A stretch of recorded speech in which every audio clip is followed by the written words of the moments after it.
안녕하세요. 제가 바로 그 유명한 3640일 동안 제 몸에 다른 생명을 넣고 살았던 저 구미의 다둥이 엄마 엄계숙 자매입니다. 안녕하세요. 네. 저희 현재님이 나와서 간증을 아주 재밌게 해주셨죠. 네, 저도 들으면서 우리 얘기인데 왜 이렇게 재밌나 했어요.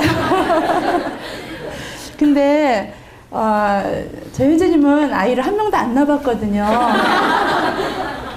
저는 3640일 동안을 뱃속에 넣고 살았고, 그리고 또 그것뿐만이 아니에요. 누가 그러더라고요. 얼마 전에 제가 아는 사람이 이렇게 아기를 낳았어요. 그랬더니 그 친구가 하는 말이, 자, 지금부터 1년은 지옥이다. 그 이후는 쭉 천국이다. 그러더래요. 그래서 제가 그 말을 듣고 가만 생각하니까 저는 지옥을 13년을 살았어요.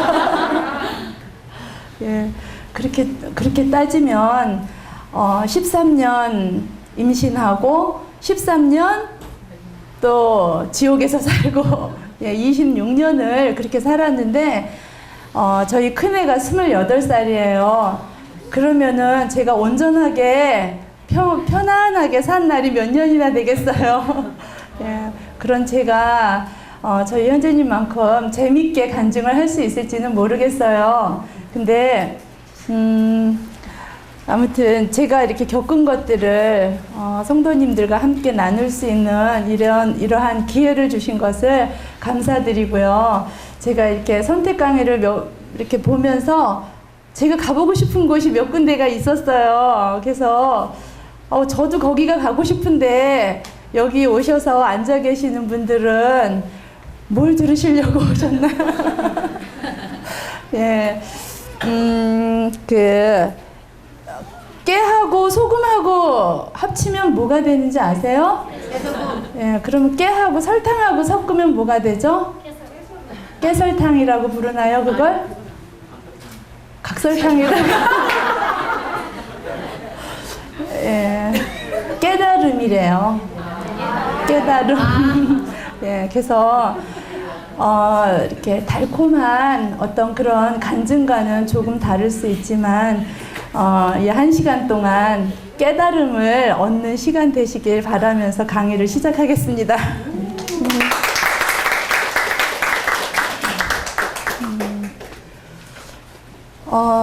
저는 그 자녀 교육에 대해서 이렇게 강의를 하는 거기 때문에 먼저 저희 아이들에게 그 자녀 교육을 시키는 데 있어서 3가지로 구분을 두었어요. 그래서 처음은 아이들이 태어나면서부터 시키기 시작한 것, 어떻게 보면 태교부터 시키기 시작한 것이 바로 인성교육이었어요. 우리가 생각하기에 신앙교육이 아닐까 싶지만 실제로 아이가 이렇게 태어났을 때 계속해서 시켰던 것은 인성교육이었어요. 그래서 여러분들도 아마 다 하고 계실 거예요. 아이들한테 어려서부터 존댓말을 시키죠. 그래서 오히려 엄마는 존댓말 하는데 아이는 반말하는 걸 많이 보셨을 거예요. 엄마 물 줘 하는데 물 주세요 하면서 물 갖다 주고 이런 모습 많이 보셨죠. 우리는 아이들이 어려서부터 존댓말을 많이 이렇게 가르쳤을 거예요. 저도 똑같이 했어요. 그리고 존댓말뿐만이 아니라 이렇게 해야 될 것들을 우선으로 가르쳤어요. 아직 아무것도 모르는 상태이기 때문에 해야 될 것들을 가르치다 보니까 인사나 뭐 예의범절 이런 것들은 기본으로 가르쳤고요. 그리고 하지 말아야 될 것들을 가르칠 때가 되더라고요. 조금 아이들이 아주 어리지만 크면서 이제 안 돼, 하지 말어 하는 그런 교육이 필요한 것을 느끼게 되면서부터는 계속해서 해야 될 것과 하지 말아야 될 것을 가르쳐 왔어요. 아마 다 똑같이 하셨을 거예요. 그 중에 저희가 이제 특별히 하지 말아야 될 것들에 대해서 가르치면서는 해야 될 것을 했을 때는 당연히 칭찬이 따르지만 하지 말아야 될 것을 했을 때는 저희는 매를 들었어요. 저희 그 부부가 매를 누가 들었을까요? 이렇게 천사 같은 사람도 매를 들 수 있을까요? 예, 저희 집 매는 한 98% 이상을 엄마가 들었어요. 예. 저희 형제님은 가만 보면 한 게 없더라고요.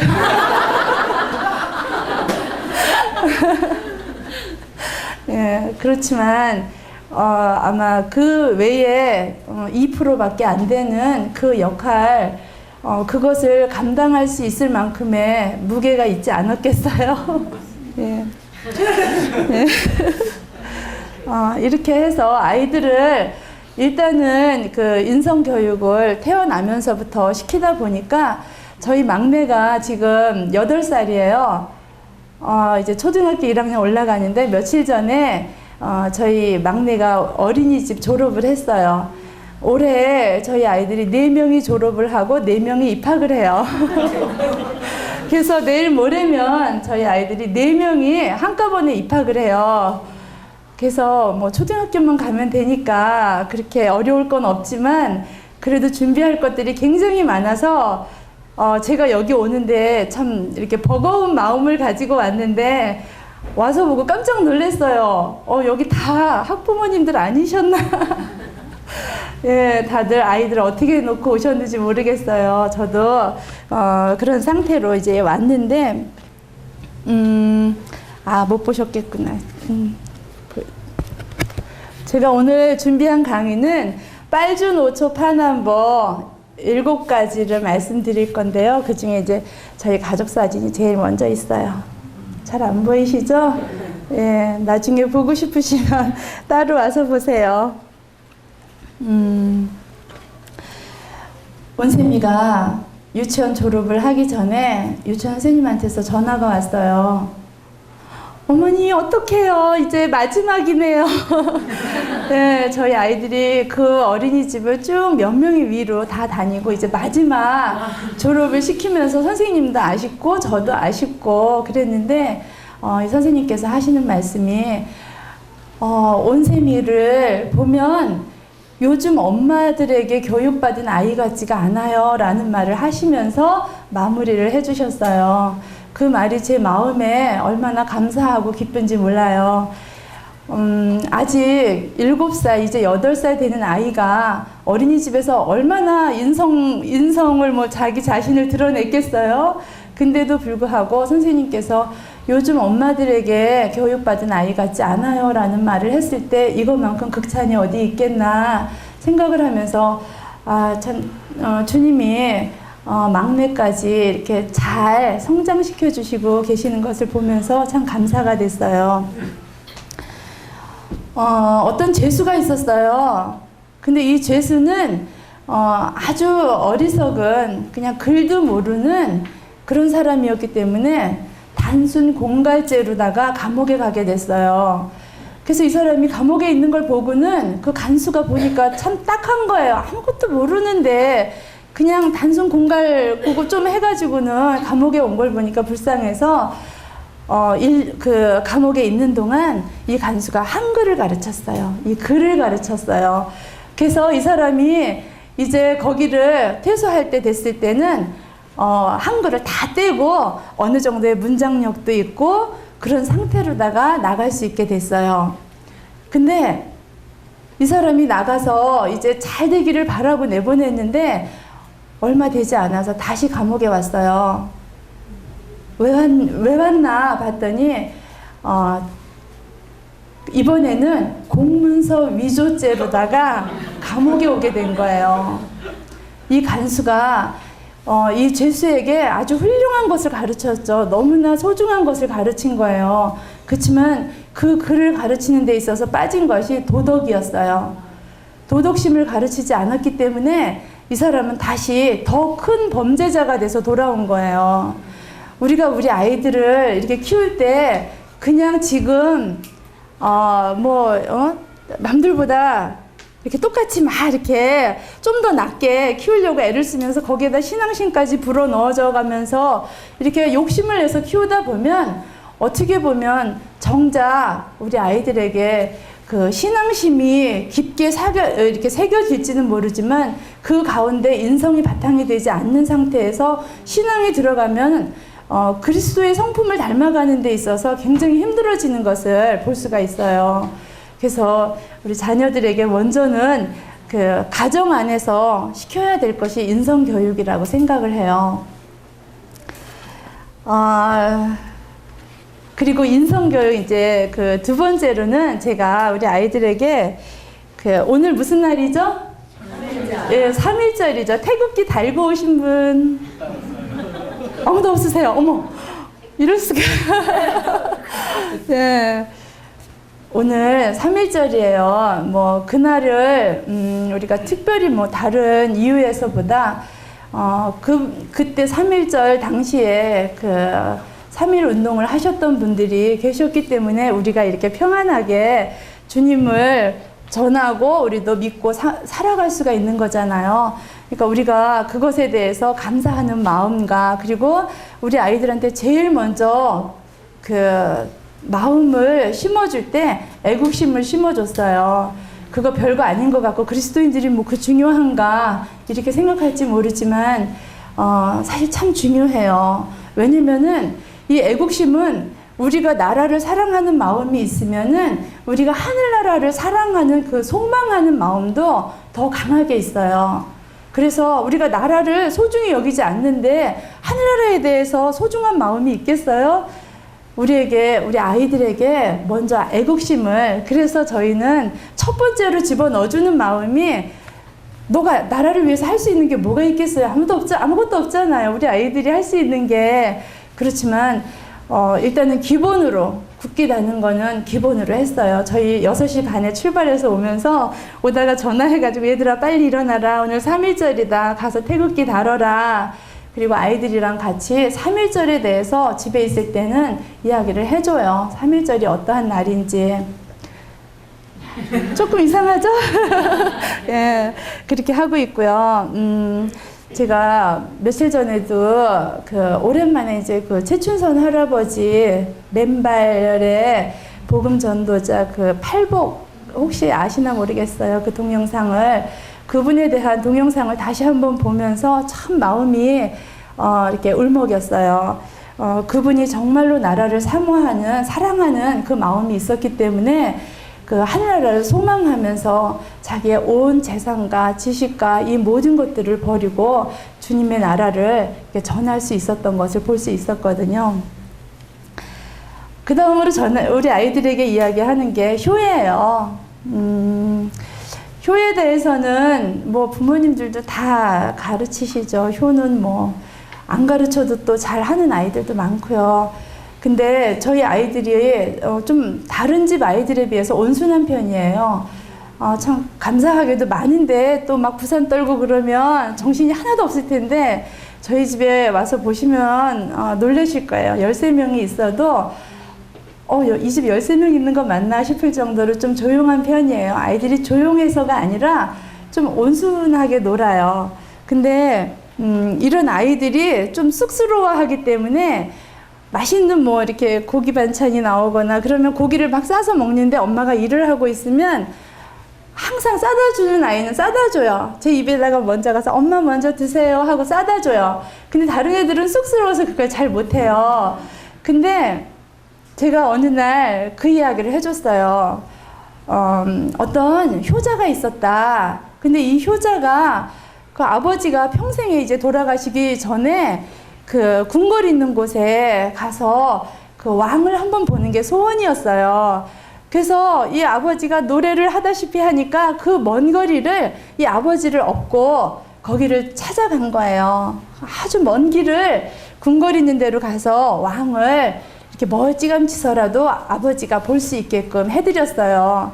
그걸 본 왕이 참 특이하구나. 그 늙은 아버지를 얻고 왔는데 뭐 대단한 거 하는 것도 아니고 자기 얼굴을 보고 가는 걸 보면서 불렀어요.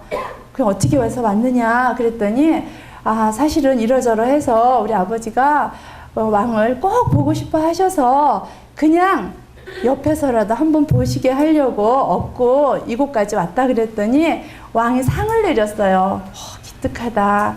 그래서 그 집에다가 아주 정말 대궐만큼은 아니겠지만 아주 좋은 집을 져주고 아버지를 거기에서 돌아가실 때까지 모시도록 해줬어요. 이웃집에 그거를 본 불효자가 그걸 보고는 또 셈이 나잖아요.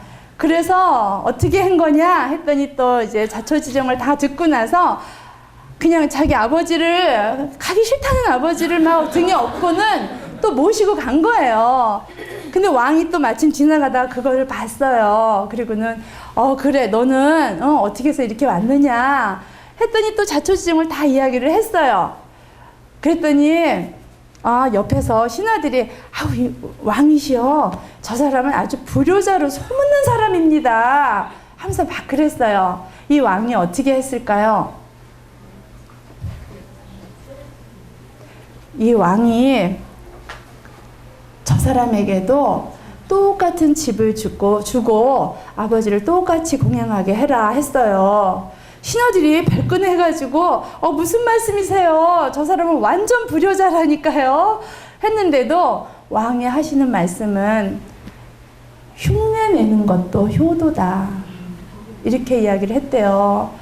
그래서 그 불효자는 그 좋은 집에 가서 끝까지 아버지가 돌아가실 때까지 효도를 했대요.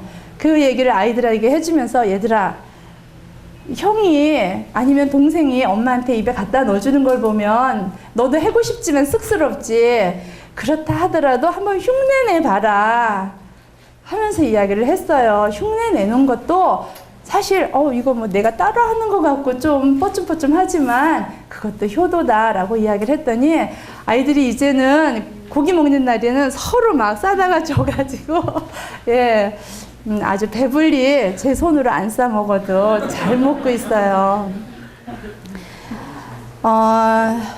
그 다음으로 가르치는 것이 형제애를 가르쳐요. 아이들이 한둘이면 둘이어도 형제애를 가르쳐야 되는구나. 하나라면 가르칠 필요가 그렇게 없겠죠. 근데 13명이다 보니까 이 형제애가 없으면 정말 중구난방으로 다 자기 잘난 대로 나갈 수밖에 없어요. 제일 큰 아이가 28살이고 밑에 아이 막내가 8살이기 때문에 20년 차이예요. 그러면 제 나이는 몇 살일까요? 네. 네, 제 나이는 52살이에요. 네, 그래서 우리 딸이나 큰딸이랑 제가 뭐 20년 남짓 차이 나듯 우리 큰애랑 막내랑 20년 차이가 나요. 근데 이런 아이들이 모여서 엄마도 아니고 딸도 아닌데 그냥 형제라는 이유로 그 의족해 지내는 것은 쉽지가 않아요. 우리 큰애가 대학에 들어갔을 때 막내는 이제 겨우 태어났거든요. 그러면 이 아이들이 얼굴도 못 보고 그냥 자매라는 것만으로 살아야 되는데 근데 얘네들에게 엄청난 끈끈한 형제애가 있어요. 그래서 형제애를 심어줄 때 가장 기본적으로 할 수 있었던 것이 일단은 모으기예요. 아이들도 모아서 이야기해주고 또 아이들이 가지고 있는 것들도 모으게 하고 집안에 있는 것들도 모으게 하고 항상 이 모으는 걸 저희는 잘해요. 그래서 얘들아 다 모여봐 이 말을 참 많이 해요. 그리고 나서는 나누기예요. 나눠주는 거. 큰 것이 있든 작은 것이 있든 다 나눠주는 거예요. 며칠 전에 우리 이제 다섯째를 그 기숙사에 데려다주고 거기서 같이 피자 한 판을 먹고 4쪽이 남았어요. 집에 8명이 있었는데 그걸 이제 가지고 왔어요. 4쪽을 가지고 왔는데 아침에 눈을 뜨자마자 제일 먼저 일어난 애가 2명이 있었는데 얘네들이 딱 보더니 엄마 이거 어제 아무도 안 먹었어요? 그래서 아무도 안 먹었어. 그랬더니 그러면 집에 8명 있으니까 이거 반 잘라서 하나씩 먹으면 될까요? 예, 그래서 그거를 한쪽 그 4개 중에 한쪽을 반을 잘라서 렌즈에 데펴가지고 하나씩 나눠 먹더라고요. 그 다음으로 일어나는 아이들이 이거 제 거예요? 제 거예요? 하면서 이렇게 나눠 먹더라고요. 예, 그렇게 해서 저희 집에는 콩 한 톨도 나누면은 예, 저쪽은 가능하지만 저희는 13명이라 가루가 되겠죠? 예, 콩가루를 먹여요. 그 다음으로 제가 우리 아이들이랑 아무리 많이 있는다고 해도 깨어있는 시간에 자는 시간 말고 깨어있는 시간에 우리 아이들이랑 아무리 많이 있는다고 해도 저보다 더 많이 있는 사람이 있더라고요. 저는 아이들을 뭐 지금 막내 같은 경우에 만약에 7살의 어린이집을 갔다면 그 전까지는 저랑 항상 같이 있었지만 7살 이후부터 얘가 엄마를 알아가고 교육을 받기 시작하면서부터는 저의 교육보다는 선생님과 접하는 시간이 더 많은 거예요. 그러다 보니까 이 아이는 엄마가 집에서 가르치는 어떤 인성교육 외에 선생님과 그 대학교 졸업할 때까지 모든 스승들과 함께하는 시간들이 많아요. 그러다 보니까 그 스승을 제가 존경하지 않으면 우리 아이들도 존경할 수가 없어요. 그리고 또 우리 아이들에게 그 스승에 대해서 존경하는 것을 가르치지 않으면 이 아이는 누구에게도 그 좋은 올바른 교육을 받을 수가 없는 거예요. 그래서 저희는 아주 선생님을 하늘같이 여겨요. 옛날에 선생님 그림자도 밟지 말라고 했죠. 저희는 요즘도 그렇게 해요. 정말 선생님을 굉장히 존경을 하고 그러다 보니까 치맛바람 안 날려도 선생님들이 오히려 그 엄마를 존경하고 아이들을 훌륭한 아이들로 봐주시더라고요.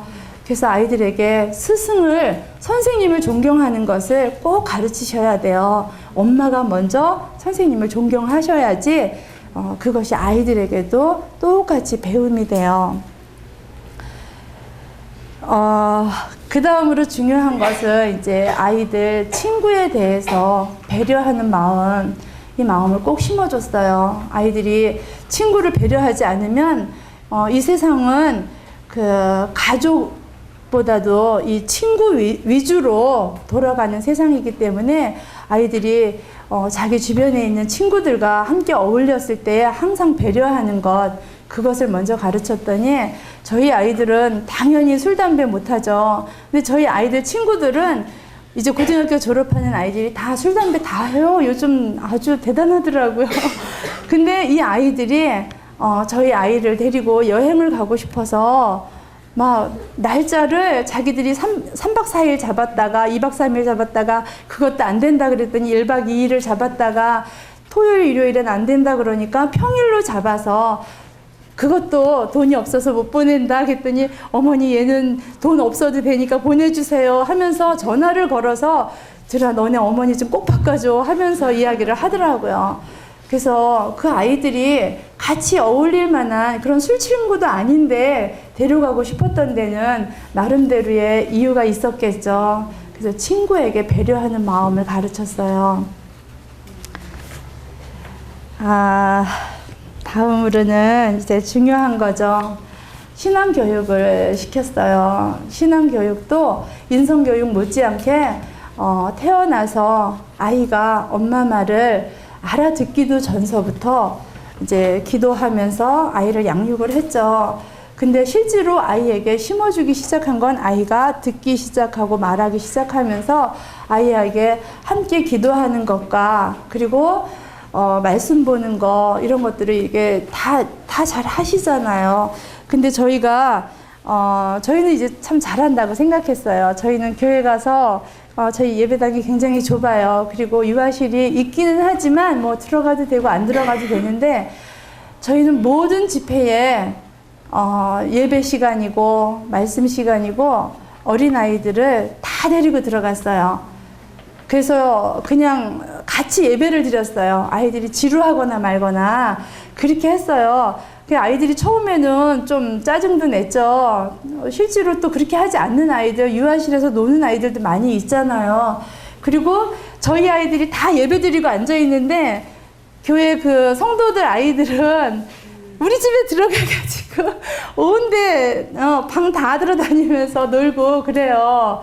그래도 그런 것에 대해서 터치하지 않았어요. 그냥 우리 아이들에 대해서 이렇게 바르게 앉혀놓고 그렇게 하다 보니까 성도들 그 아이들도 나중에 가서는 다 따라서 함께 예배드리고 말씀 듣고 하더라고요.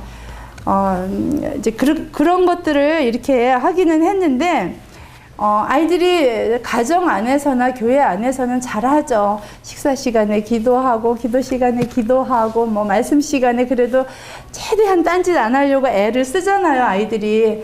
근데 이 아이들이 정말 하나님에 대해서 분명히 받아들였다면 이 아이들에게 필요한 것은 남들 앞에서도 자기가 그 하나님을 믿는 사람이라는 걸 드러내야지 된다는 것을 가르쳤어요. 그래서 학교에서 급식 시간에 아이들이 이제 기도를 하고 밥을 먹으면 막 식판도 이렇게 감춰놓기도 하고 너 자냐 그러고 뭐 별소리 다 한대요.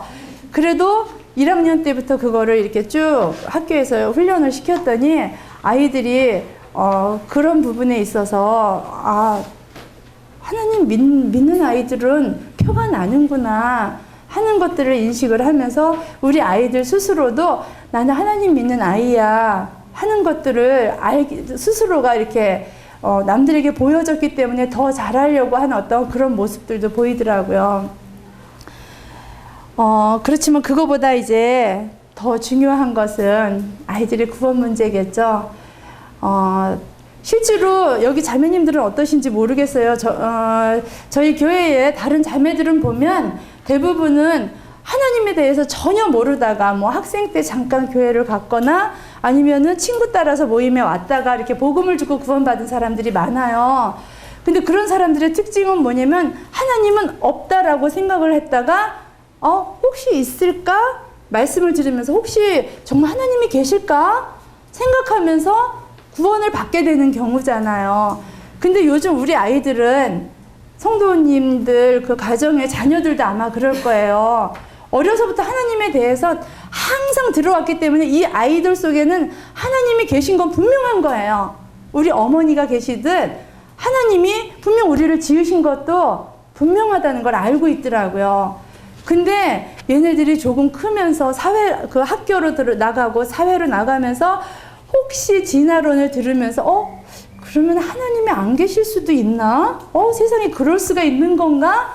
하면서 반대의 의문을 갖게 되는 거예요. 우리와는 달리. 그렇기 때문에 이 아이들에게는 자기의 그 믿음을 유지시켜주는 것이 굉장히 중요해요.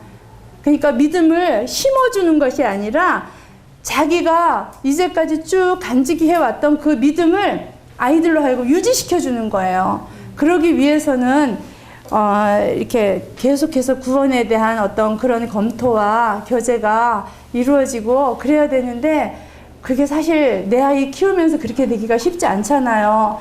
근데 저희 가정의 큰애들이 이렇게 대학을 가면서 집을 떠나게 됐어요. 기숙사에 들어가면서. 그때 깜짝 놀랐어요. 이 아이들을 내보내야 되는데 일단 엄마 시야를 벗어나니까 이걸 어떻게 잡나. 매일 전화할 수도 없고 그러다 보니까 내가 이제까지 아이들을 정말 내 안에서 어떤 신앙 교육을 시켰다면 나와 우리 아이들과 주님과의 요 삼각관계가 아닌 아이들과 주님과의 관계를 유지시켜줘야 되겠다 그 생각이 들었어요. 그래서 저희가 결혼하고 처음부터 그렇게 한 건 아니었지만 큰아이가 대학을 가면서부터는 아이들과 하나님과의 관계를 유지시켜줘야지만 엄마의 시야를 벗어나서도 얘네들이 올바른 주님과의 관계를 유지하겠다 하는 생각을 하고 그때부터 가정 안에서 이제 아침마다 큐티를 했어요. 함께. 그래서 6시에 일어나서 아이들 다 일어나서 이제 초등학교 가기 전까지는 봐줘요. 아직 한글을 잘 모르는 아이들도 있었고 너무 어린데 또 일찍 깨워놓으면 나중에 아이가 힘들어하고 그래서 초등학교 이상 들어가면 다 모여서 가정 안에서 이렇게 항상 아침에 같이 큐티를 했어요. 그래서 저희는 이제 매일 성경을 가지고 했어요. 그래가지고 아이들이 많다 보니까 아이들에게 한 사람 한 사람이 주님과의 관계를 유지하기 위해서는 사회도 돌아가면서 봤어요. 그래서 제일 큰 아이가 첫날, 둘째 날엔 그 다음 아이 이렇게 해서 사회를 돌아가면서 시켰어요. 그래가지고 초등학교 1학년 올라가는 아이도 사회를 봐요. 자, 오늘은 성경 말씀 어디서부터 어디까지입니다. 그래가지고 한 명씩 돌아가면서 읽겠습니다 해요. 그러면은 그 한 명씩 돌아가면서 저희랑 이제 같이 앉아서 저희 부부도 같이 다 돌아가면서 이렇게 말씀을 읽어요. 그리고 나서 이 말씀 가운데서 깨달은 말씀이나 아니면 그 궁금한 말씀들이 있으면 질문하세요 라고 사회자가 이야기를 해요. 그러면 처음에는 아이들이 뭐 궁금한 건 엄청 많더라고요. 하다못해 어머니 영광이 뭐예요? 뭐 겸손이 뭐예요? 뭐 쉬운 것들도 다 물어보는 거예요.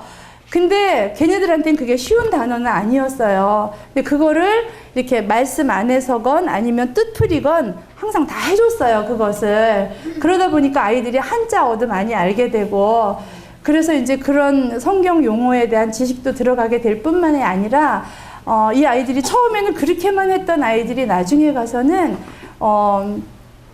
이제 몇 장 몇 절이요 하면서 이야기를 해요. 이 말씀 좋아요. 그러면은 그래 읽어봐라 하면 그 말씀을 자기가 읽어요. 그리고 그냥 내용 그대로면 내용 그대로 좋아요. 아니면 이 말씀 이렇게 보니까 이 말씀이 좋아요. 이렇게 느껴졌다, 깨달아졌다 라고 이야기를 하고, 그리고 내용 가운데서도 질문이 있으면 이거는 왜 이런 내용인가, 이거 어떤 내용인가요? 라고 이렇게 질문하는 경우도 있고 그래요. 그렇게 하고 나면 그 다음으로 이제 아버지 말씀 듣겠습니다 라고 해서 저희 형제님이 말씀을 잠깐 5분에서 10분 정도 이렇게 말씀을 보고, 그리고 그렇게 하다 보니까 그렇게 하고 기도를 돌아가면서 해요. 요일별로 이렇게 돌아가면서 기도를 하는데 1학년짜리도 다 기도를 해요. 근데 기도할 때에 저희가 중요하게 하는 기도가 그냥 단지 하나님 아버지 뭐 오늘 어떻게 해주세요 이런 기도를 이렇게 하지 않았어요.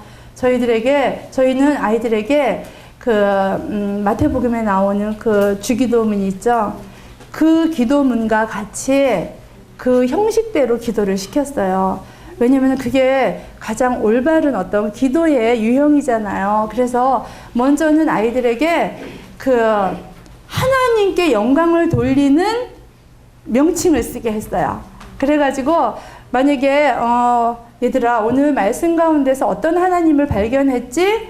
그러면은 살아계신 하나님이요. 또 어떨 때는 보면은 우리를 구원하시는 하나님이요. 뭐 내용이 참 다양하잖아요. 매일 다르잖아요. 그런 하나님에 대해서 부르게 했어요.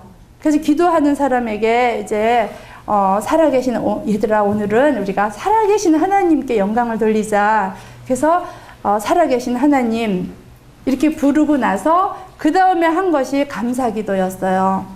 얘들아 우리가 어제부터 오늘까지 지금까지 감사할 내용이 무엇이 있었지? 하고 이야기를 하면 아이들이 이야기를 해요. 아빠가 스리랑카에 잘 다녀오실 수 있도록 해주신 것에 대해서 감사드리고 싶어요. 누가 아팠었는데 낫게 해주신 것에 대해서 감사하고 싶어요.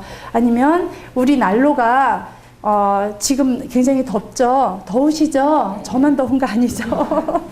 예, 저희 집 난로를 켜놓으면 보일러를 안 돌려도 이 화목난로거든요. 장작을 넣으면 25도, 어제는 27도까지 올라가서 아이들이 막 더워서 난리를 치는 거예요. 근데 그 장작을 동네 아저씨가 주셨어요. 형제 아버지가 믿지도 않으시는 분인데 주셨어요. 그럴 때는 그냥 얘들아 우리가 정말 이렇게 따뜻한 집에서 살 수 있도록 장작을 보내주신 하나님께 감사드리자 해가지고 우리 삶 속에서 정말 그냥 바로 느끼는 것들, 때로는 우리가 감사할 것이 없는 날은 없어요. 어떤 날은 그냥 비가 와서 감사해요. 얘들아 오늘은 오랜만에 비가 온다. 비를 내려주신 것에 대해서 감사하자. 정말 감사할 것이 하나도 없는 날은 없더라고요. 그렇게 해서 감사할 것을 한두 가지를 먼저 기도하게 해요. 그리고 나서 이제 우리 가족들 순서대로 쭉 이렇게 특별한 기도 제목이 있는 가족들이 있어요. 그 가족들을 위해서 쭉 기도를 하고, 그리고 나서 마지막으로 이제 성도들, 우리 교회 주보에 나오는 성도들 일주일에 한 번씩 한 가정을 위해서 기도하거든요. 그 가정을 위해서 그 가정의 기도 제목이 한 4-5가지 되잖아요. 그럼 그걸 한꺼번에 1학년짜리가 다 못 외워요. 그러니까 한 가지씩 했어요. 그 가정에 아버지가 구원받으실 수 있게 해달라고. 그리고 그 다음 날은 또 학생들이 잘 학교 생활에 적응할 수 있도록 이런 식으로 해서 한 가지씩 돌아가면서 기도하게 했어요. 그렇게 하고 이제 예수 그리스도의 이름으로 기도드렸습니다 하고 이제 그 큐티를 마쳤어요.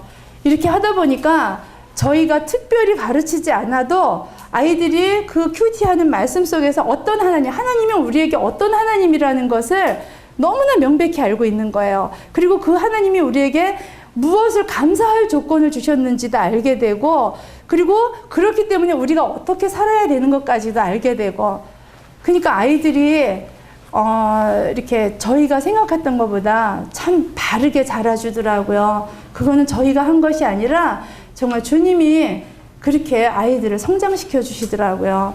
그래서 우리 아이들이 교회 안에서 좀 천방지축이고 막 날뛰고 그러면은 시끄러우니까 빨리 유아실에 보내요 이럴 수도 있지만, 그렇다 하더라도 이렇게 기도하면서 그런 것들을 이렇게 훈련시키시다 보면 아이가 나중에 가서는 그런 거에 참 잘 적응을 하고 그것이 정말 자기가 주님께 영광 돌리는 삶이라는 것을 깨닫게 되더라고요. 여기서 조금 길어졌죠. 그리고 저희는 이제 침례를 주게 되면 구원 받았다 하더라도 조금은 이렇게 지켜보면서 왜 지켜보냐면 남자아이들 같은 경우에는 침례를 받으면 이제 형제로서의 책임이 따르잖아요. 예배에 동참을 해야 되고. 그러니까 여기 이렇게 큰 교회는 그래도 성도들이 많으니까 기회가 오지 않을 적도 많겠지만, 저희 같은 경우에는 형제들이 많지 않아요. 근데 침례를 받고 나면 예배에 동참을 해요. 그래서 아이들더러 얘들아 예배 준비해라, 예배 준비해라 해가지고 아이들이 일주일 동안 이 큐티하는 가운데서도 그렇고 따로 예배 준비도 하고, 또 토요일이면 이제 그 다음날 예배 준비를 말씀을 보면서 하기도 하고 해가지고 남자아이들 같은 경우에는 예배 준비를 하는 거예요. 그리고 자매들도, 이제 우리 아이들도, 여자아이들은 예배에 함께 아멘으로 화답하기 위해서는 이제 지금 이제 큰 애들은 나가 있기 때문에 그 밑에 넷째가 여자아이인데, 얘가 그 동생들이나 오빠가 예배 준비를 안 하고 놀고 있으면은 예배 준비하라고. 내일 또 그냥 뻘쭘하게 가만히 있지 말고 예배 준비하라고 막 그래요. 그래가지고 아이들이 예배에 동참을 해요. 그래서 침례를 받고 나면 바로 예배에서 정말 주님을 찬양하고 경배드리고 예배하고, 처음에 뭐 거창하게 뭐 떡에 대해서 기도하시겠습니다 이렇게 하지는 않죠. 그렇지만 하나님을 찬양하는 그 찬양을 선택을 하거나 이런 식으로 해서 이렇게 아주 처음 작은 것부터 시작을 해서 그렇게 동참하게 해요. 그렇게 하다 보니까 애늙은이 같아지죠. 네, 교회 안에서 약간의 애늙은이 같아지는데, 근데 이 아이들이 이제 대학에 가서 이렇게 이번에 그 대학을 보내면서 그쪽 교회를 이렇게 안내를 하면서 저희 아이들이 이렇게 영악하고 막 얕고 말도 잘하고 이러질 못해요. 좀 어리숙하니 좀 그래요. 그래서 쑥스럽고 그렇기는 해도 입을 벌려서 말할 수 있는 용기를 갖게 되더라고요. 처음엔 굉장히 떨어요.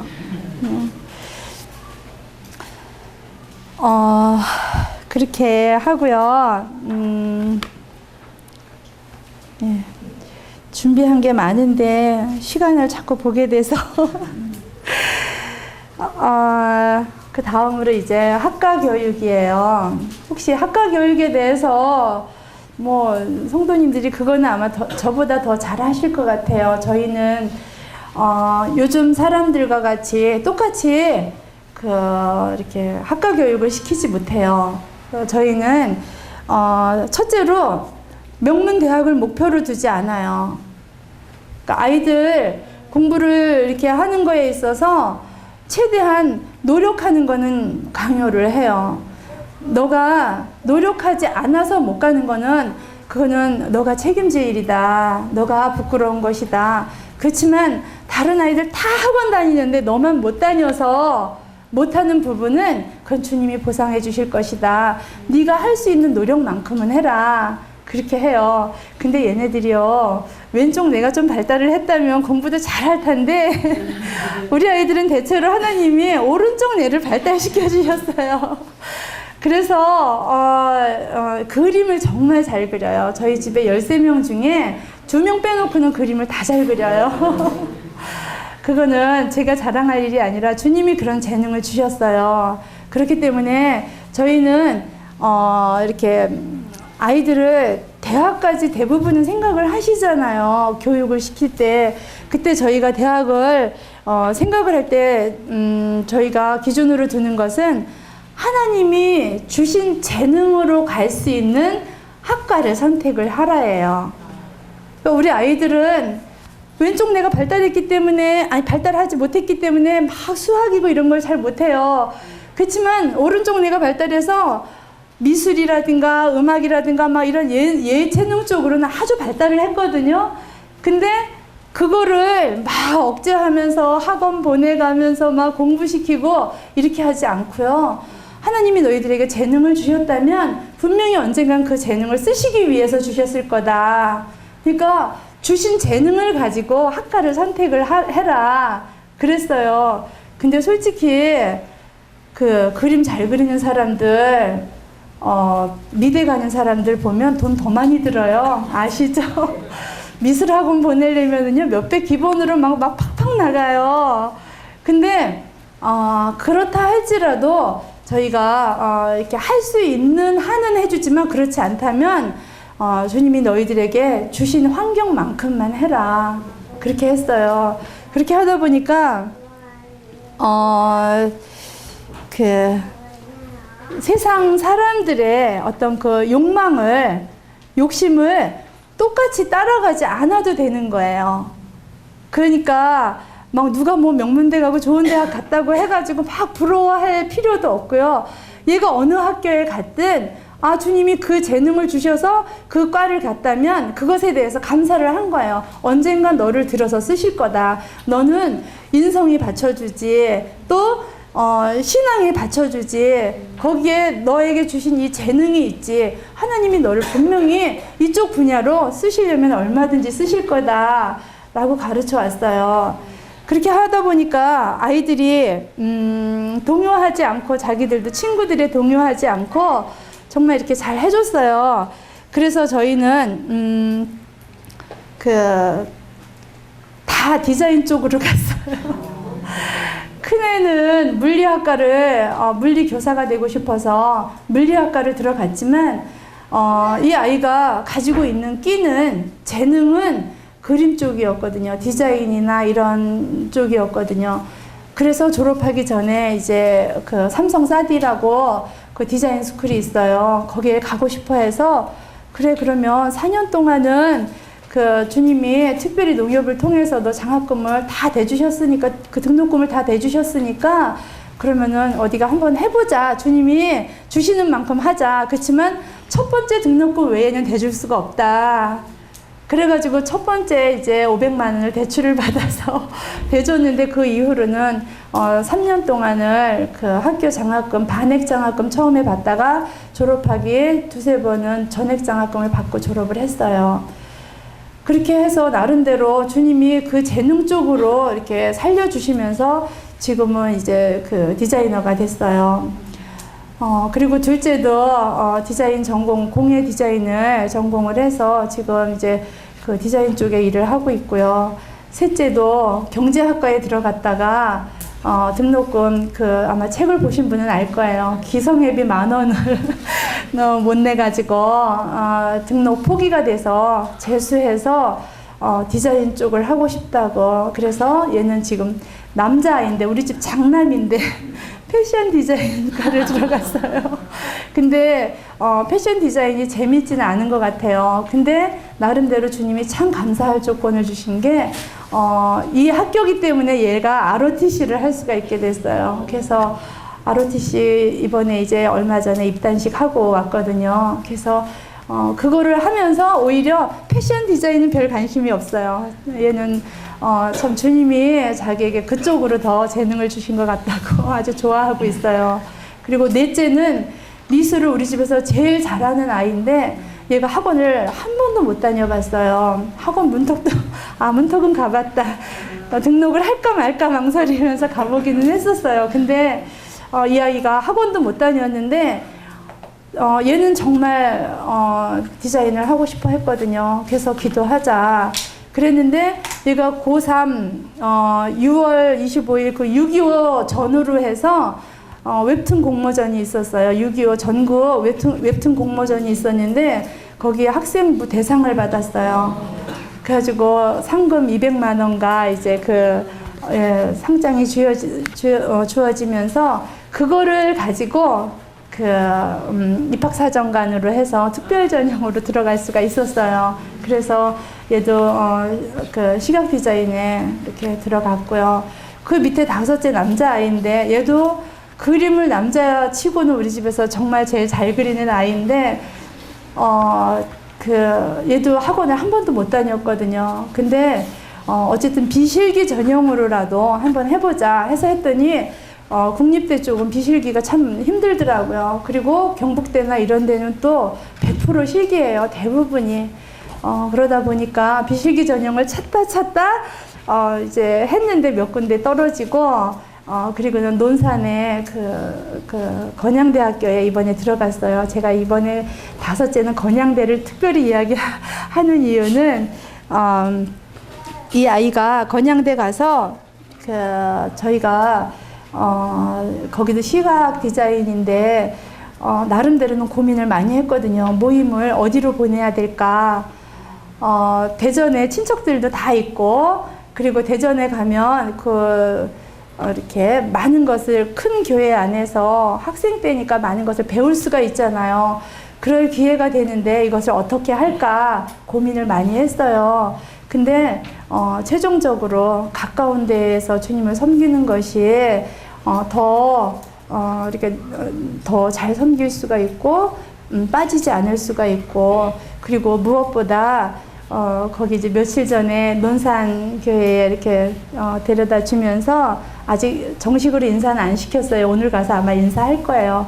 저희가 거기 가서 이렇게 보면서 저희 황산 저 리단이 시골인데 논산이 시라 그래가지고 저희는 이제 좀 기대를 하고 갔는데 예, 여기 논산분 안 계시죠? 조금은 저희하고는 약간 분위기는 달랐어요. 왜냐면은 이렇게 막 꾸미지도 않고 좀 겉에서만 봤는데 그래가지고 얘가 여기 가서 잘 적응을 할까? 학생은 몇 명이나 될까 막 염려가 되더라고요.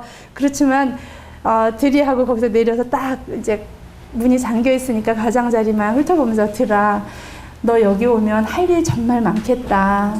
네가 저 안에 방석도 창밖으로 보이지 않게 다 정리하고 제일 먼저 화장실 청소와 계단 청소와 이런 것들 굳은 일들부터 해가지고 너가 큰 교회에 가면은 배울 거는 많을 거다. 교육은 많이 받고 사랑도 많이 받겠지만 네가 여길 가면 너가 섬기게 된다. 가자마자 섬기게 되는데 그 섬기는 것으로 인해서 너는 바로 배우기도 전에 섬기면서 주님으로부터 상급이 있다.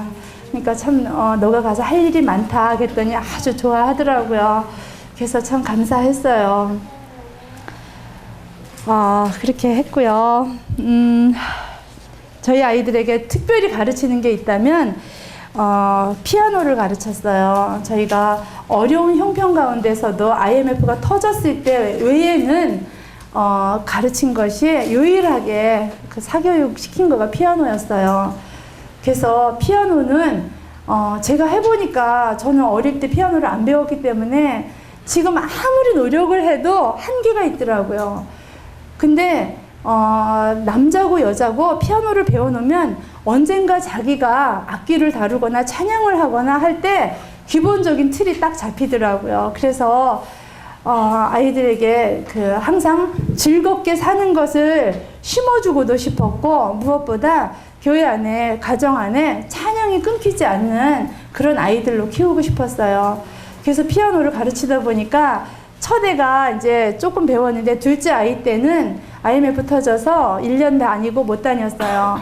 그랬는데 그 다음부터는 이제 우리가 못 가르치나 보다 했는데 넷째 때부터 어떤 분이 이렇게 후원을 해주셨어요. 그래서 피아노를 가르치기 시작하면서 지금까지 초등학교 1학년 들어갈 때 시작해서 6학년 졸업할 때까지는 피아노를 가르쳐요. 그리고 났더니 저희 집에 6째 남자아이가 유일하게 그림을 못 그린다는 애 중에 한 명이었는데 걔네들 2명, 그 아이랑 9째 아이가 그림을 못 그려요. 근데 걔네들 2명은 피아노를 잘 쳐요.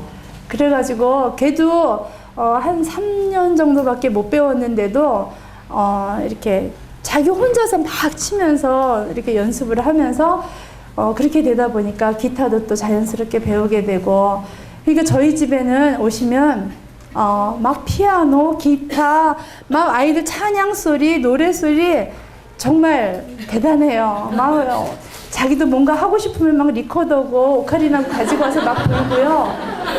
네, 그러면서 이제 저희 집 아이들에게 방과후가 생겼는데 학교에서 방과후 합창이 생긴 거예요.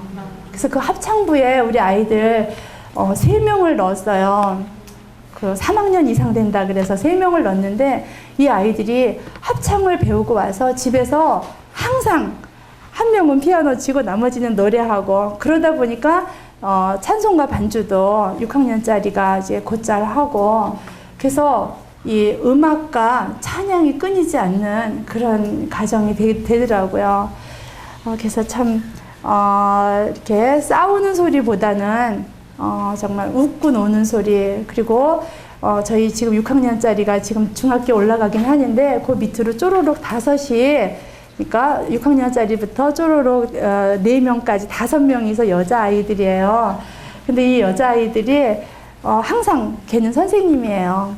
그리고 밑에 아이들 놓고서는 항상 뭐 음악 시간이에요. 어제도 여기 오기 전에 아이들이 자기는 이제 음악 선생님이에요. 그래서 한 명은 피아노에서 여기서부터 여기까지 쳐라 그래 놓고 자기는 또 이쪽에 책상에 앉아있는 애들한테 한 명은 뭐 음표 가르치고 있고, 한 명은 또 그러는 동안에 너는 이런 공부해 그러면서 예, 이렇게 선생님 놀이를 주로 많이 해요. 그러다 보니까 싸울 일이 그렇게 많지는 않고요. 위계질서는 아주 확실하게 잡혀 있어요. 아까 저희 이제 현재님이 간증했던 것처럼 1년에 2번 낳았다 그랬잖아요. 큰 애가 딸이에요. 1월에 나고, 그리고 그 밑으로 12월에 났어요. 같은 나이인데도 불구하고 그 밑에 5째는 그 아들이거든요. 근데 같은 나이인데 이 남자애가 누나한테 아주 절절절절매요. 정말 누나의 권위가 엄청 세요. 저희는 이런 위계 질서가 꽉 잡혀 있다 보니까 이렇게 함부로 막 치고받고 싸우는 적은 거의 없어요. 근데 이제 장난치면서 톡 건드렸다가 이제 서로 틱틱 이렇게 하는 적은 있지만 정말 치고받고 싸우는 적은 없어요. 근데 제가 해철이를 들면 또 무섭게 들거든요. 예, 저 겉으로만 천사예요. 그래서 해철이를 한번 들면 많이 때릴 적도 있지만 대부분은 한 대를 때려요. 근데 한 대를 때리는데 그 한 대가 얼마나 아픈지 우리 대학 다니는 장남이 대학 지금 이제 지금 3학년 올라가는데 2학년 때까지도 해철이를 맞으면은요 그냥 손가락에 오므라들도록 이렇게 하고는 막 차마 어떻게 할 줄을 모를 정도로 세게 때려요. 그래서 아이들이 이 매가 정말 이 아이를 그냥 이렇게 홧기만 막 때리는 것이 아니라 이 매가 얼마나 너를 바르게 하기 위한 매라는 것을 보여줬어요. 그냥 건성으로 때리는 적은 별로 없어요. 그렇게 해서 매로 다시 다스렸고요. 그렇게 하다 보니까 우리 아이들이 다른 거는 뭐 그렇다 치지만 영어 실력이 좀 안 좋겠죠. 영어는 좀 학원도 다녀야 되고 막 그렇잖아요. 근데 참 감사하게 주님이 몇 년 전에 저희가 방송 나가고 나서 어떤 왜 전화로 화상 통화하는 영어 선생님 있죠. 예, 근데 이제 저희는 화상 통화는 아니지만 전화로 우리가 아침에 큐티 한다는 걸 아시고는 6시부터 6시 반까지 큐티를 하거나 이제 방학 때 6시 반에서 7시까지 큐티를 하거나 그러면 그 시간이 이제 큐티 마치는 그 시간이 그분도 새벽 기도 갔다 와서 남는 시간이에요. 근데 그 시간에는 아이들이 영어 하는 아이들이 없는 거예요. 근데 이분이 이렇게 크리스찬이시기 때문에 돕고 싶은 마음에 저희 아이들과 영어 대화하는 것을 시작을 해주셨어요. 그래서 무료로 지금 이제까지 이제 8째, 9째, 10째 이제 지금 이제 11째 그러니까 10째하고 11째 올해 또 이렇게 해주시겠다고 해서 계속 하게 됐거든요.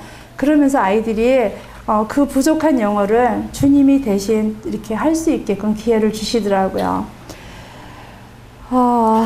그리고 방학 숙제 이야기 나오면 아마 놀라실 거예요. 우리 아이들 방학 숙제를 얼마나 철저히 해가는지.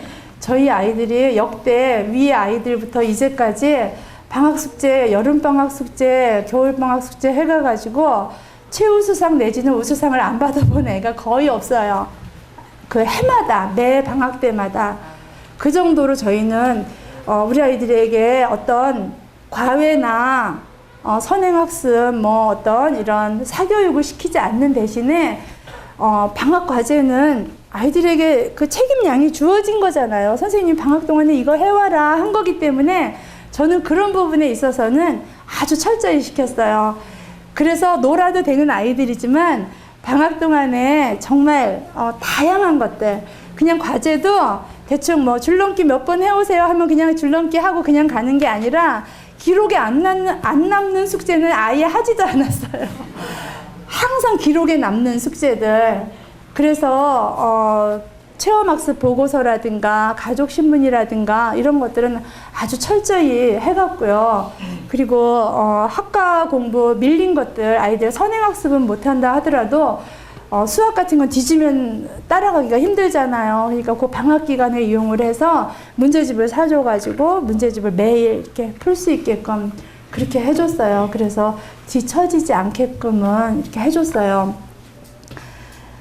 그 중에 하나가 이제 올해 항상 제가 생각을 많이 했었는데 위 아이들은 남자 아이들이었고 이제 여자 아이들이 쪼르르 학교를 다니기 때문에 제가 올해는 저희는 초등학생들은 휴대폰이 없어요. 원래는 고등학교 들어가야지 사줬었는데 작년 재작년에 뭔가 이렇게 좀 이렇게 휴대폰이 저거 바뀌면서 중학생도 사주기는 했는데 그렇게 많이 사용은 안 해요, 걔네들은. 근데 초등학생들이 휴대폰이 없는 대신에 아이들에게 저는 이렇게 놀이 문화를 바꿔줬어요. 그래서 저희 거실이 좀 넓어요. 그래서 겨울에 밖에 나가서 놀아도 되고 또 거실에서 제가 나가기 싫어해서 거실에서 고무줄 놀이를 가르쳤어요. 그래가지고 고무줄 놀이를 하다 보니까 참 좋은 게 많아요. 우리 각 교회의 주일학생들도 한번 해보세요. 저희 주일학교에서도 했어요. 아이들이 교회 오면은 이 휴대폰 가지고 어른들 말씀 시간에 아이들이 따로 휴대폰 가지고 노는 아이들도 많더라고요. 그래서 엄마들이 이제 우리 아이들이 아무도 안 하니까 휴대폰을 뺐으면 얘네들이 불만이 쌓이잖아요. 그러니까 이 아이들에게 뭔가 놀이 문화를 만들어주기 위해서 이제 고무줄을 했는데 그 노래 가운데는 뭐 재밌는 노래도 있고 그리고 또 3.1절 노래도 있어요. 그래가지고 3.1절 노래를 배우면서 아이들이 일석, 2조, 3조 막 되는 거예요. 그래서 그런 것들을 이렇게 좀 다양한 아이들의 놀이 문화를 이렇게 바꿔주실 필요가 있다는 것을 이야기하고요. 30분 다 됐는데요. 이제 마지막으로 아이고 사진이 없었구나. 보라가 남았어요. 이제 마지막인데 이거 잠깐만 할게요. 마무리를 해야 되기 때문에 마지막은 이제 저희가 주님의 계획대로 이끌려가는 우리 가정이라는 주제로 제가 마무리를 하고 싶어요. 하나님께서 천지 창조를 하실 때는 모든 자연 만물을 다 만들어 놓으시고 난 다음에 사람을 만드셨죠. 사람이 그냥 그냥 하나님이 이렇게 아담을 뚝 만드셔도 아담이 살아갈 수 있는 모든 환경을 만들어 놓으시고는 아담을 지으셨어요. 그쵸? 근데 저희는 하나님께서 반대로 하시더라고요. 자녀를 먼저 주시더라고요. 그래서 저희가 세평남짓한 아주 작은 방에서 8자 농을 놓고 8자 문갑을 놓고 그 사이에서 살았어요. 5명을 낳을 때까지 7식구가 아주 작은 그 방에서 나중에는 폭에서 잘 정도로 그 정도로 좁은 방에서 살게 됐는데 주님이 안타까워 하신 거예요. 그러시면서 방 하나를 넓은 방을 주셨어요. 그리고 거기에서 13명을 낳아서 이제 13명과 우리 두 식구가 15명이서 달박거리면서 사는 모습을 보시고 그 후에 집을 아주 넓은 집을 주셨어요. 2층 집으로. 그래서 우리는 처음에 하나님은 아담을 만드실 때 아담의 믿음을 보시고는 이렇게 채워주신 것이 아니라 처음에 먼저 다 채워주시고 거기서 살 수 있게끔 만들어주셨다면 지금은 우리가 아이고 하나도 이렇게 버거운데 둘을 어떻게 낳아 셋을 어떻게 키워 이제 좀 있다가 중학교 고등학교 대학교 가보세요. 정말 힘들거든요. 벅차거든요. 저희 집에 올해 대학생이 3명이었어요. 정말 엄청 바빠요. 근데 그런 가운데서도 주님이 주님이 우리를 내가 너희를 입히고 먹이겠다라고 약속하셨던 그 말씀을 신실하게 지키시는 것을 우리가 볼 수 있었어요. 저희 5째 친구가 문자가 왔어요. 처음으로 저희 집에 와서 잠깐 보고 갔어요. 얘가 이제 아버지 치킨집 배달 일을 하면서 저희가 처음 그 집 걸 시켰더니 얘가 처음 와서 보고는 깜짝 놀라면서 그때 아이들이 막 피아노 치면서 찬양하고 있었거든요. 그러니까 들어와서 보고는 분위기 너무 좋다. 그리고는 가서는 대번에 이제 우리 아이한테 문자를 보낸 거예요. 들아, 사람이 행복하게 살기 위해서는 일단은 가족을 많이 만들어야 되겠다라는 것을 너희 집에 가서 보고 느꼈다. 그러더래요. 가족을 많이 만드실 수 있는 분은 많이 만드시고요. 이미 더 이상 만드실 수 없다 하더라도 정말 그런 가정들이 주님 안에서 많이 생기도록 기도하세요. 그리고 저희 아이들과 얼마 전에 아이들이 너무 산만한 거예요. 정신이 하나도 없는데 봄방학이잖아요. 겨울방학 숙제도 빡빡하게 해가는데 봄방학에는 좀 놀려줘야 되잖아요. 그래서 놀게 놔뒀더니 아이들이 정신이 하나도 없는 거예요. 그래가지고는 뭐 공부를 하라고 그럴 수도 없고 뭐 딱히 뭔가 하라고 하기가 그래서 자 얘들아 이제부터 빌립보서 4장까지밖에 없어. 빨리 다 읽어. 아이들이 다 초등학교 1학년서부터 대학교 들어가는 애까지 집에 있는 아이들은 다 빌립보서 4장까지 다 읽었어요. 그리고 나서 다 읽었어? 그랬더니 네, 다 읽었어요. 이제 그러고 나서 그냥 지나갔어요. 그리고 하루 이틀 지났는데 또 정신이 하나도 없어요. 얘들아 이번에는 에베소서 말씀 좀 다 읽어. 그래가지고 또 거길 다 읽었어요. 그리고 나서 이제 또 안 되겠어가지고 자 이번에는 골로새서 말씀 읽어. 어제는 갈라디아서 말씀 6장까지인가 했는데 그걸 다 읽어. 그랬더니 다 읽었대요. 그리고 나서 그 말씀 가운데 제가 아이들과 함께 나누고 싶은 말씀이 있었어요. 그래서 큐티 마치고 함께 나눴던 그 말씀을 제가 이제 마무리를 하면서 말씀을 드릴게요. 빌립보서 1장 27절부터 그냥 27절만 일단 제가 읽겠습니다. 시간이 없는 관계로 그냥 읽겠습니다. 오직 너희는 그리스도의 복음에 합당하게 생활하라. 이는 내가 너희에게 가보나 떠나 있으나 너희가 한 마음으로 서서 한 뜻으로 복음의 신앙을 위하여 협력하는 것과 무슨 일에든지 대적하는 자를 어쩌고 이렇게 쭉 있죠. 이 말씀을 우리 아이들과 이제 함께 나누면서 그런 이야기를 했어요.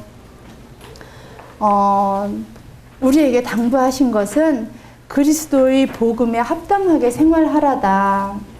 너희들이 어디에 있든 학년이 어떻게 되든 우리가 그리스도의 복음에 합당한 그런 삶을 살아야 된다.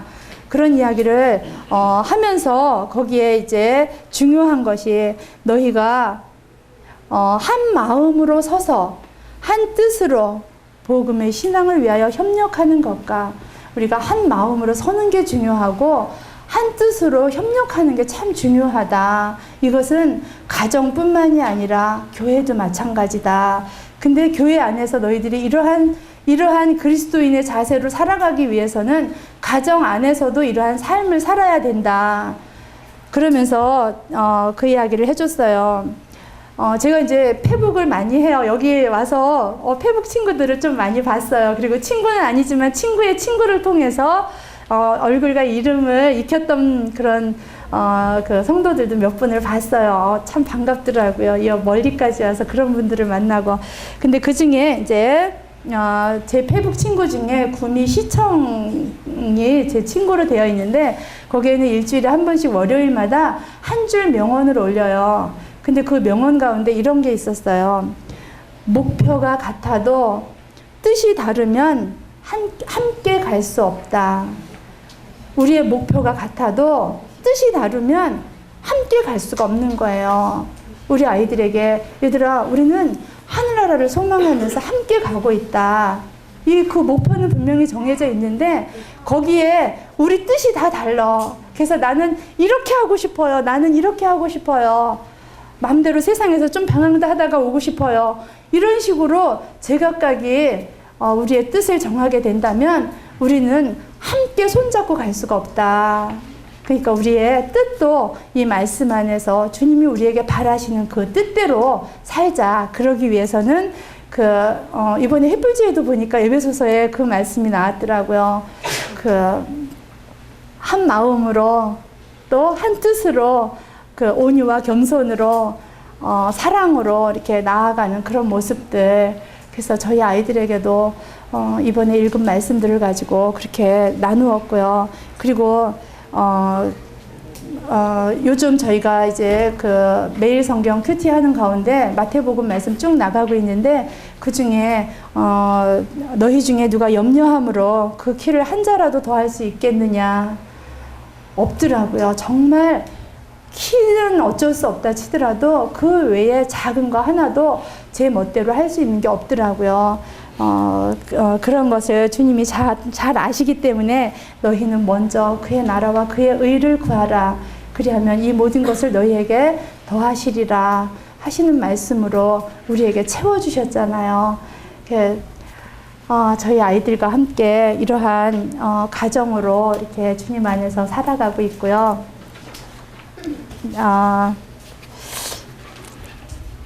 사진을 보여드리면서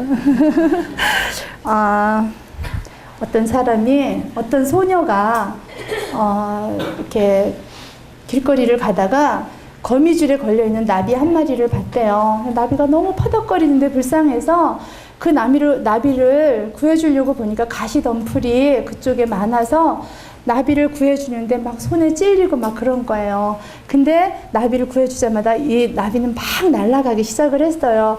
그걸 보고 즐거워하면서 자기 손을 이러고 바라보고 있을 때 이 나비가 짠 하고 천사로 변해서 다시 되돌아오더래요. 그러면서 내가 당신에게 한 가지 소원을 들어주겠다. 이야기해봐라. 그랬더니 그렇다면 제 평생에 죽는 날까지 행복하게 살 수 있도록 해주세요. 그렇게 이야기를 했대요. 그랬더니 이 나비 천사가 와서 귀에다가 속닥속닥 뭐라고 이야기를 하더래요. 그래가지고 잘 알았다고.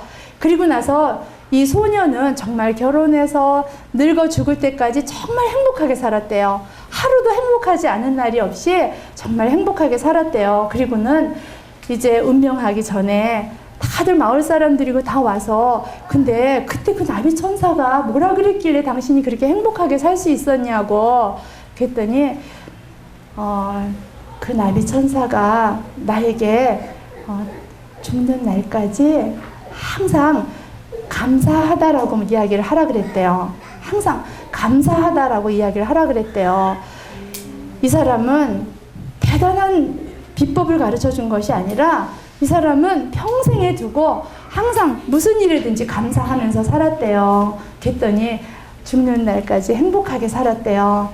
우리는 이 나비천사는 그냥 이야기 속의 인물이지만 우리는 하나님 앞에 그러한 약속을 받았잖아요. 예, 감사하면서 오늘도 감사, 내일도 감사, 예, 항상 감사하다라는 말을 입에 담고 사세요. 이상입니다.